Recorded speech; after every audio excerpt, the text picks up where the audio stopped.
특강 5강 공매물건에서 입찰서 제출 및 낙찰 결과를 확인하는 법. 이 부분은 이제 온비드 공매 투자의 비밀 237쪽에서 266쪽에 있는 겁니다. 우리가 이제 그 이틀에 거쳐 가지고 특강 1에서 특강 5강 가지고 이제 강의를 시작했는데요.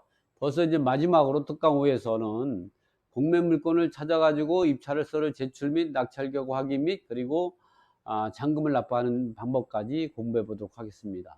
자, 236쪽을 보면 온비드 공매 투자의 비밀을 236쪽을 보면 이렇게 파트 10에 나오고 온비드에서 입찰서 제출과 매매대금 납부 방법이 나옵니다. 이 부분에서 이제 보면 다음 짝을 누르면 237쪽에 보면 공매에서 매각 조건을 확인하고 입찰한 방법 같은 경우는 물건마다 매각 조건이 다 달라요. 그래서 제일 중요한 거는 이 권리 분석도 중요하지만 어떠한 매각 조건을 가지고 우리가 분석하니까 권리 분석하는 걸 우리가 3단계로 볼 수가 있는데, 한 단계는 첫 번째는 우리가 우려한 물건을 찾는 게 제일 좋은 권리 분석 방법이에요. 두 번째는 어떠한 매각 조건을 가지고 입찰하냐, 이불 공매 공고문에 기재가 되어 있습니다. 그런 부분들.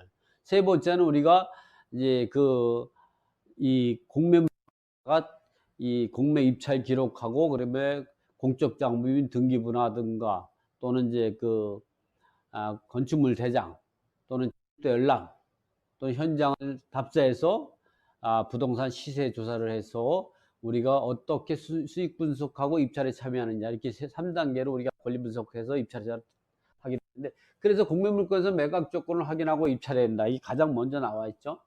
이 매각 조건은 어디서 확인하냐, 이렇게 이 부동산에서 이 물건을 찾아가지고 확인했다면, 이 물건을 보면 경기도 의정부시 밀락동에 있는 한라 비발디 아파트입니다.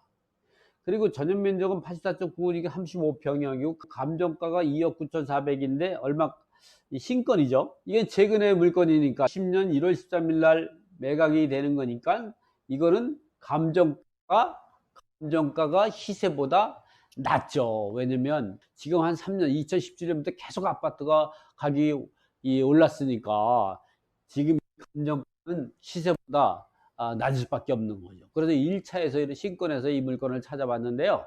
그럼 이 물건에서 매각 조건은 어디서 확인하냐? 제일 먼저 중요한 게 해당 공고 보기를 클릭해서 공매 공고 매각 조건을 가지고 매각이 진행되는지를 우리가 확인하면 됩니다. 그러니까 입찰하기 전에 공매 공고문에서 매각 조건 확인하기. 이 부분 같은 경우는 이제 서울 서부지역본부 2016년 제 046차 압류상 공매 공고죠.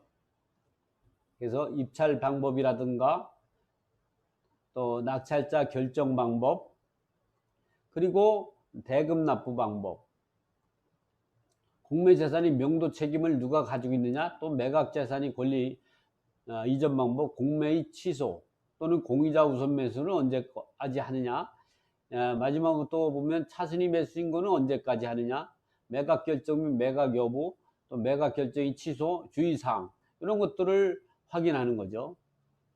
자, 그리고 이렇게 온비드 내에서 입찰에 참여하는 방법 같은 경우는 이미 앞에서 했지만, 어쨌든 이제 그 부분을 제가 한번 직접 온비드에서 보면, 온비드에서 물건을 찾아가지고 입찰을 클릭하면 됩니다. 입찰을 어떻게 하냐면, 다시 앞에 들어가 보면, 앞에 보면은 이제 이와 같이 입찰이 있습니다. 입찰. 이렇게 입찰을 클릭하면, 여기를 클릭하게 되면, 여기를 한번 제가 먼저 이제 여기를 이제 클릭하게 되면 이 화면이 뜨는 겁니다. 거기 클릭하게 되면 요 화면이 뜨죠. 이 화면이 뜨면 여기서 입찰, 좀 전에 거기서 입찰 누르게 되면 이 화면에 뜨면 입찰 정보 확인 및 준수규칙 동의가 나옵니다. 그래서 쭉 내려가다 보면 나의 입찰 인적 사항이라든가 주소나 이런 것들이 맞는지를 확인하고, 이 공매 공고문을 확인 누르면 실제 공매 공고문을 확인할 수 있는데, 이미 앞에서 우리가 입찰 들어가기 전에 공매 공고를 확인했기 때문에 확인했다고 체크를 하고, 입찰 참가 주식 규칙에도 동의합니다 체크한 다음에 모든 사항에 동의했다고 해가지고 다음 단계를 누르게 되면 우리가 이제 이러한 입찰 단계가 나오는 거예요. 이게 본인이 그 입찰서를 제출하는 방법과 대리인 또는 공동으로 입찰서를 제출하는 방법이 확인할 수가 있는 거죠. 이 본인이 입찰서를 작성하는 제출하는 방법, 이 단계는 입찰서 작성 단계 제출한 면에서 입찰 방법이 본인, 대리인, 그 다음에 공동 입찰이, 본인을 체크한 다음에 최저가를 입력하고 입찰 금액을 입력한 다음에 보증금 계산을 클릭하면, 제가 한번 실질적으로 확인해 보죠. 이렇게 이와 같이 이제 보면 입찰 금액하고 보증금 납부 금액,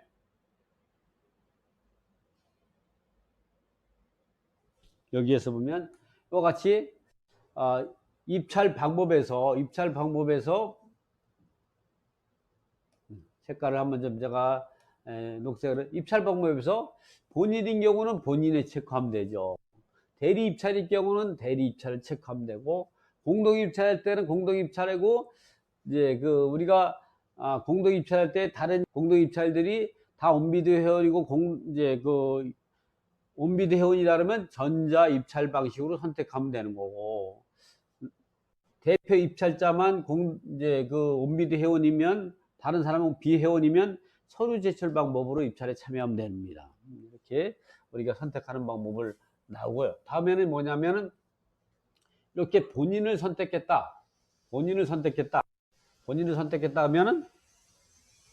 하면 여기다가 우리가 최저 입찰 가격은 뭐 자동으로 이게 뜨는 겁니다. 그리고 내가 얼마에 사겠느냐, 요 금액 이상을 써야 되는데 200만 원 더 써서 2억 9,600, 07만 800원이라고 썼다면, 지금 같은 경우는 공매물건은 이 금액에 압류재산 공매 같은 경우는, 압류재산 공매는 이 금액의 10%가 아니라 요 최저 입찰가액의 10%에 해당이 되니까 2,940만 원이 되겠죠. 그래서 그러나 다른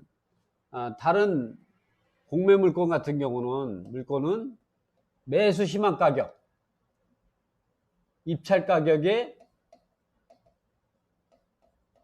10%가 됩니다. 그러니까 압류상 공매만 이것의 최저 가격의 10% 입찰 보증금, 이것이 압류상 공매 아닌 다른 공매 같은 경우는 요 금액의 10% 되는 경우도 상당히 있거든요. 그래서 이런 경우는 여러분이 수기로 작성해서 직접 입력하지 말고, 요 보증금 계산을 클릭하게 되면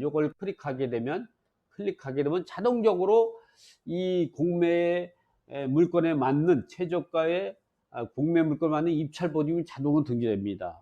그리고 입금할 금액도 클릭하게 되면 자동으로 띄어지게 되죠. 그리고 보증금 납부도 현금으로 할 것인가, 전자보증금 같은 경우는 개인은 할 수가 없습니다. 그리고 가상 보증금 납부를 계산을, 입금 가상 계좌를 신한은행을 받을 건지 부산은행을 받을 건지 우리은행을 받을 건지 선택을 해서, 신한을 받으면 신한은행을 체크하고, 우리가 낙찰받지 못했을 때 환급 받을 수 있는 계좌, 환급 계좌죠. 이렇게 환급 계좌 같은 경우는 이거는 요 계좌를 기재하는 거는 왜냐, 내가 낙찰받지 못할 때 입찰 보증을 반환받을 수 있는 계좌를 기재하는 거죠. 이렇게 기재했다면 이제 다음에는 넘어가게 되면 이렇게 잔대금 납부, 우리가 낙찰받았을 때 잔금 납부를 하는 은행 계좌를 선택하는 겁니다. 신한은행 할 수도 있고 부산 할 수도 있고 하나은행을 선택할 수 있죠. 그리고 내가 낙찰받았을 때 이 매각결정 통지서를 어디서 발급받을 것이냐, 매각결정 통지서하고 입찰보증금 그리고 잔대금 납부 영수증 어디서, 온비드에 가서 나의 온비드 통해서 직접 받을 수 있냐, 한국자산운용사 방문해서 직접 선택할 수가 있는 거죠. 그래서 내가 온비드에 직접 받으려고 그러면 이제 여기를 체크를 하고, 그 다음에 이러한 내용들을 다 확인한 다음에 이상이 없으면 모든 사항에 확인했습니다. 체크한 다음에 입찰서 제출을 클릭하게 되면 됩니다. 이런 경우는 대리인 입찰할 때도 마찬가지고 공동 입찰할 때도 마찬가지죠. 그런 방법으로 우리가 이제 입찰서를 제출하게 되고, 그러면 이제 대리인이 입찰할 때 한번 좀 조금 보면 마찬가지로 가는 겁니다. 대리인 입찰할 때도 보면 이 본인을 체크하는 게 아니라 요 대리인 입찰을 체크하는 거죠. 그래서 입찰서를 제출하는 방법은 마찬가지입니다. 대리인 입찰할 때는 입찰 마감 전까지 대리 입찰을 증명하는 위임장과 위임령 인감증명 첨부해서 온비드 공매 담당자 앞으로 이제 입찰이 마감한, 암리사 공매 같은 경우는 이제 보면 암리사 공매 같은 경우는 언제 마감이냐? 암리사 공매 같은 경우는 그 월요일 10시 정각에서 수요일 17시 정각이죠. 5시까지. 이때까지 입찰이 마감입니다. 입찰 기간입니다. 이 기간 내에 입찰서 제출과 입찰 보증금 납부. 근데 대리 입찰 때는 대리 입찰 신고서. 여기는 보면 이제 대리인 위임장 또는 위임용 인감증명서 이런 것들을 첨부해 가지고 요 수요일 5시까지 갖다 제출해야죠. 공매 담당이 제출해야만이. 공동입찰도 마찬가지입니다. 공동입찰도 이런 방법으로 이제 진행하면 된다. 자, 또 한번 진행은 다음번 보면은 이제 입찰하는 방법은 마찬가지, 공동입찰도 마찬가지 방법으로 진행하면 입찰에 참여할 수가 있는 거죠. 자, 이렇게 해서 입찰서를 이제 개인, 공동, 대리인으로 해서 제출했다 하면 다음에는 이제 그 전자서명 및 입찰서 제출 확인이 나옵니다.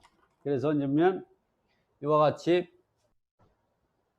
그 전자서명 및 입찰 제출 확인에서 보면 내가 이제 그 전자서명 정보가 나옵니다. 입찰한 물건 주소, 가분일 번호, 그리고 입찰자가 김동희, 그 다음에 입찰자의 주민번호, 그리고 입찰 금액, 입찰 보증금, 현금으로 납부 방법, 그리고 입찰서 제출 날짜, 그리고 본인 입찰이니 대리 입찰이니 공동 입찰지, 그리고 환불했을 때 내가 낙찰받지 못할 때 환불받을 수 있는 계좌를 기재하게 되는 거죠. 그래서 이 내용대로 내가 입찰한 게 맞다 그러면 이와 같이 확인을 클릭합니다.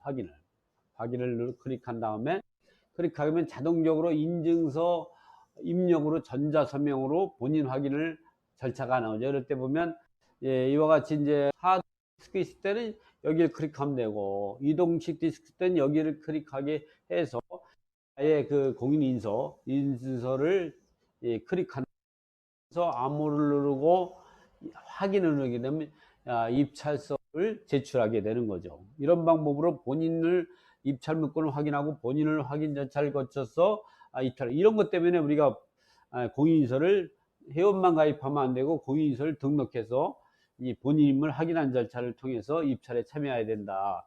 이번에는 이제 다음번에는 뭐냐면 이게 입찰서를 제출해서 확인했다면 이렇게 입찰서 제출 완료 및 입찰 보증금 납부하고, 이번에는 좀 전같이 입찰서를 제출이 완료됐다. 그리고 입찰 보증을 납부하는 방법. 이번에 같은 경우 입찰서를 제출 내역을 확인하는 거죠. 입찰서를 제출하게 되면 이와 같이 입찰서에 보면 내가 입찰에 들어가 참여했던 입찰 물건 내역이 나오죠. 한번 볼까요?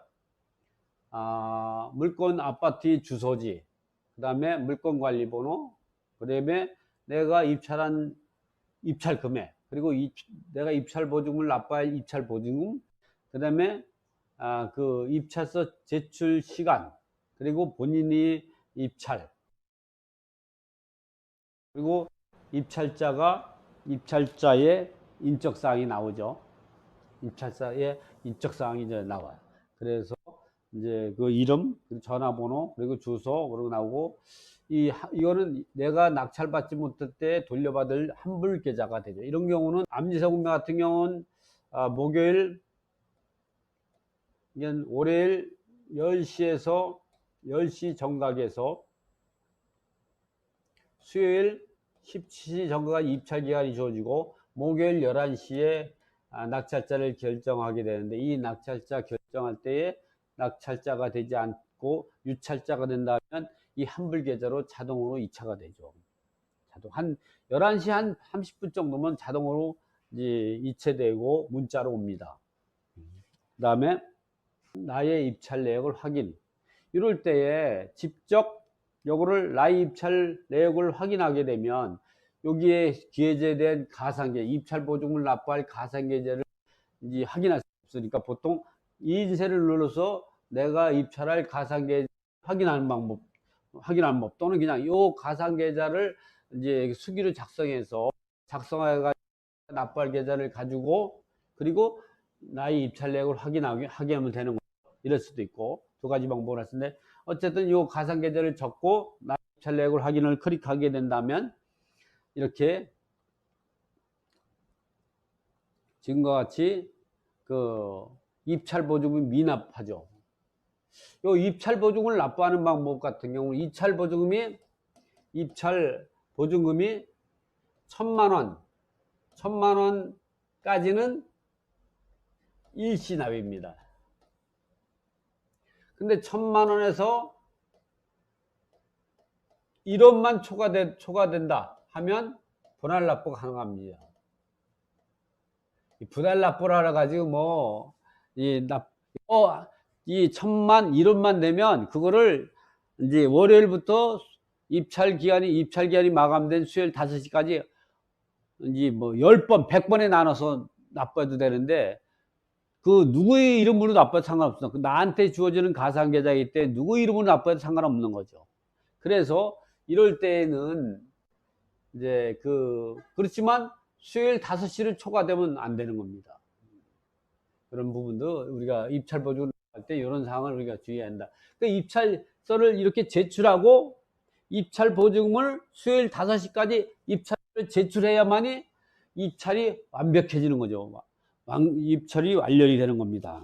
그래서 이렇게 미납되면은 이번에는 이제 가상계좌로 입찰 보증을 납부를 하게 되면 이게 나이온비드 들어가서 그 입찰 보증을 확인하면은 입찰 내역을 확인하면 입찰 보증을 미납할 때는 여기에 미납이 됩니다. 그러나 납부했을 때는 여기에 기재가 되는 게 아니라 여기에 일이 되죠.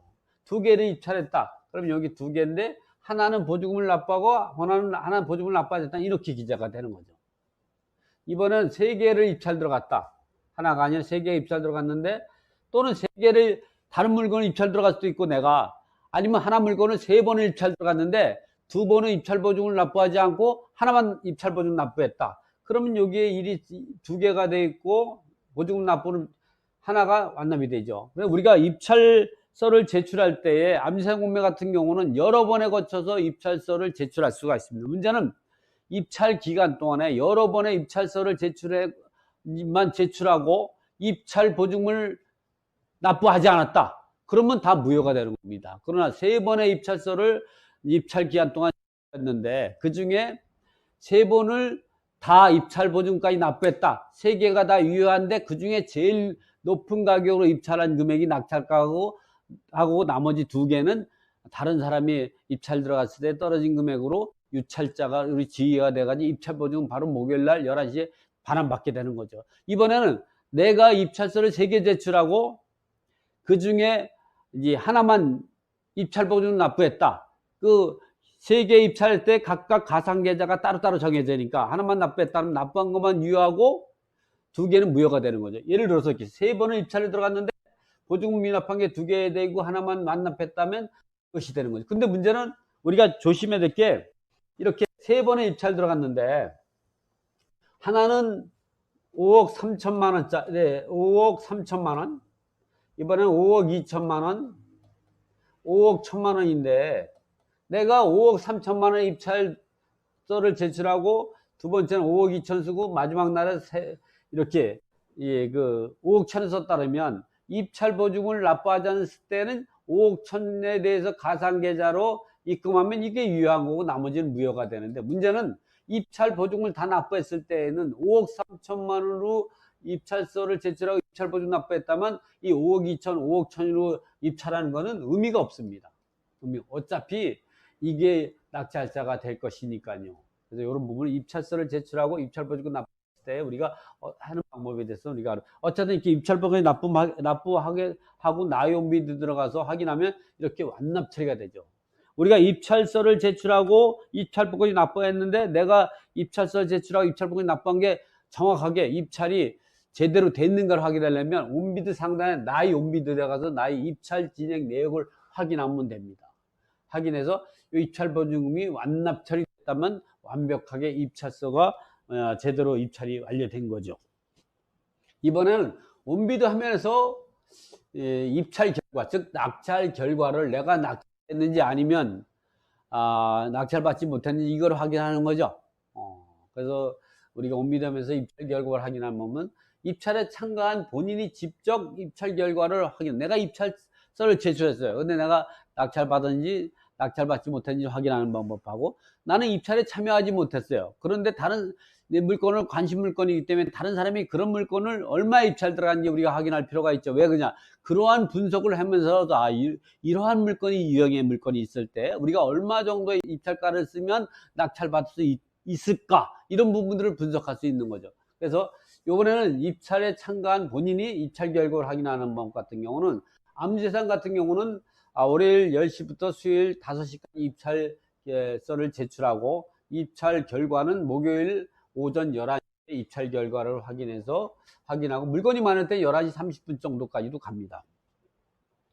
그럴 때 입찰 결과를 확인하는 거는, 입찰 결과는 나이옴, 온비드의 상단에 그 중간에 보면 나이 온비드라는 데가 나옵니다. 온비드를 클릭하고 입찰 관리에 들어가서 입찰 결과를 보면 이와 같이 나이 입찰 내역이 나옵니다. 여기는 여기서부터 여기까지는 뭐냐 하면은 나이 입찰 내역 중 입찰 중이라는 얘기는 뭐냐면은 입찰 기간이 월요일 10시에서 수요일 17시 5시 정각까지는 입찰 중이고, 여기다 플러스 언제까지냐, 목요일 11시에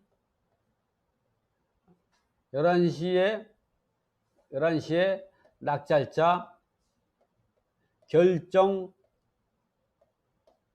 전까지, 낙찰자 하기 전까지는 입찰 중으로 뜹니다. 그러나 낙찰자 결정 후부터는 개차를 완료해서 확인하는 거죠. 그래서 목요일 11시에 확인해 봤더니 나의 입찰 물건은 하나인데 여기 낙찰내 하나가 딱 기재되어 있다면 이거는 내가 낙찰 받은 거죠. 그런데 여기 하나인데 낙찰에는 기재가 안 돼 있고 요거는 슬래시 처리가 되고 여기에 하나가 돼 있다면 나는 낙찰 받지 못하고 다른 사람이 낙찰 받아간 거죠. 내가 낙찰 받았다 그러면 그 이후에 이렇게 낙찰 받았다면 언제까지 기다리냐, 3일 후에 매각 결정을 하게 되죠. 이렇게 내가 낙찰 받았다면 입찰 결과 내역에서 그 상세 이동으로 들어갑니다. 이렇게 입찰 결과는 낙찰이 되고 상세 이동을 클릭하게 되면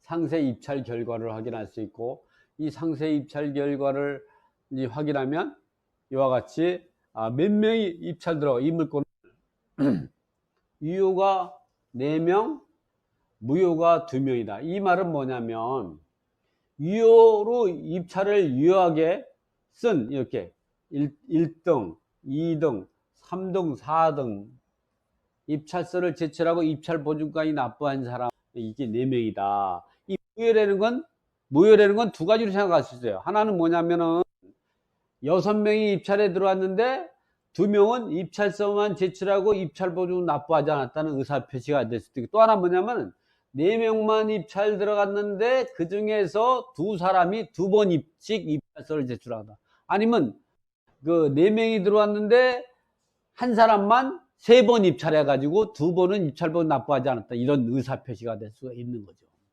그래서 우리가 무효라는 의미는 지금같이 판단하시면 된다. 이번엔 입찰에 참가하지 않은 사람이 입찰 결과를 확인하는 방법이죠.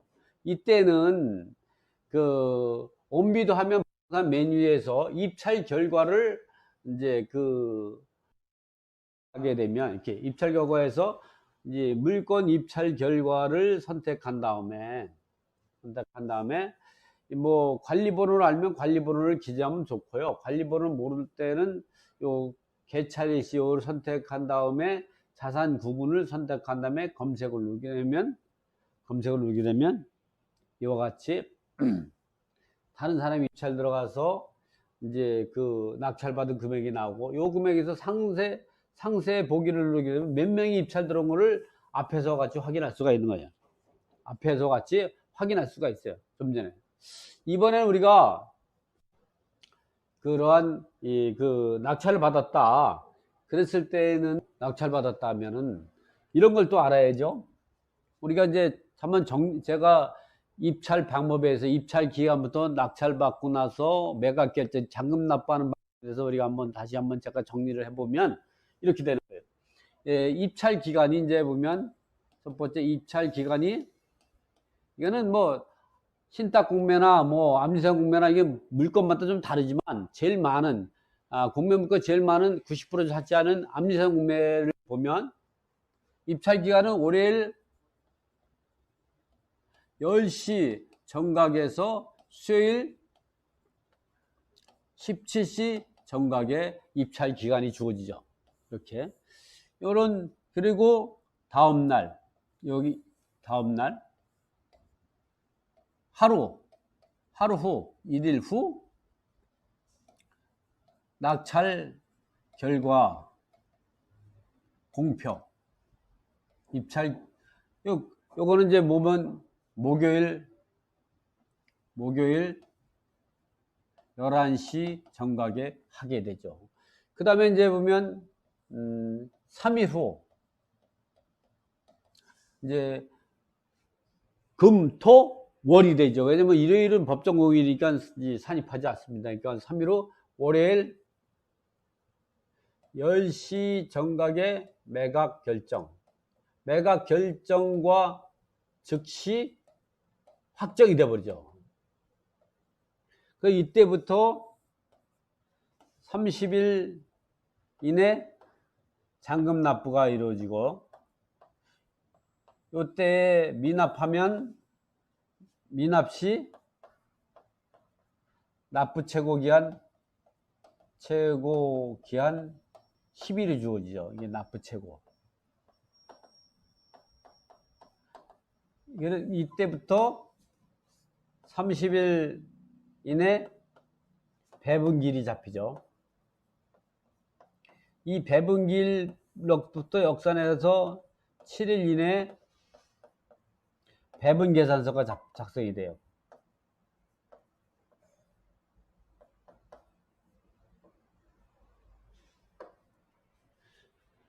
우리가 알아야 될 게 낙찰자를 결정하는 요 날짜하고 매각 결정하는 요 사이에 우리가 3가지가 발생합니다. 3가지가. 첫 번째는 3가지를 할 수 있는데, 첫 번째는